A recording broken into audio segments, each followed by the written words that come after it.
Ako po si Raymond Bernales Reyes, 53 years old, pamilyado at may anak na isang 20 years old na babae. At sa ngayon, ako ay nagtatrabaho bilang isang sales associate sa isang non-life insurance company. Ako po ay nagkaroon ng drug susceptible TB at nagpagamot sa isang pribadong facility noong 2007. Hindi ko may pagkakaila na ako ay isa ring occasional drinker. Nakaranas ako noon ng mga simptomas ng TB gaya ng pag-uubo. Nagpunta ako sa isang private clinic at kumonsulta sa doktor doon.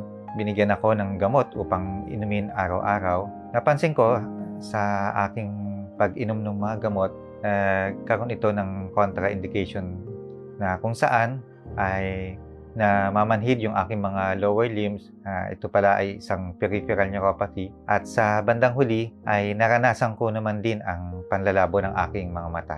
Ako ay na-diagnose na pagiging isang medically blind o low vision.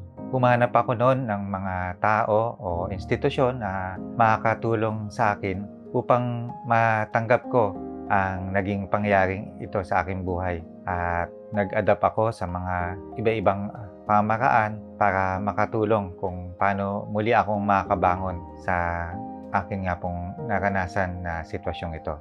May mga organisasyon na nagturo sa akin kung paano gumamit ng mga screen reader at gayon din may mga taong nagbigay ng lakas ng loob sa akin upang maging normal na muli ang takbo ng aking buhay.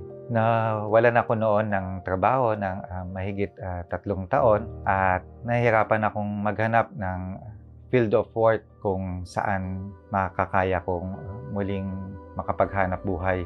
Ngayon ay nakabalik na ako sa dating estado ng aking buhay.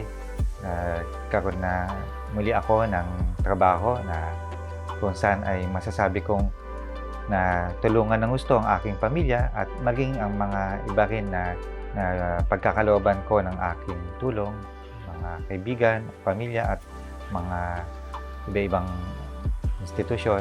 Nagpapasalamat ako at nandyan ang aking pamilya, ang aking asawa at anak upang sumuporta sa akin sa tinahak kong journey na ito at gayon din maging sa mga kasamahan ko sa disability sector na nagbigay din sa akin ng patuloy na gabay upang hindi sumuko sa aking laban na ito.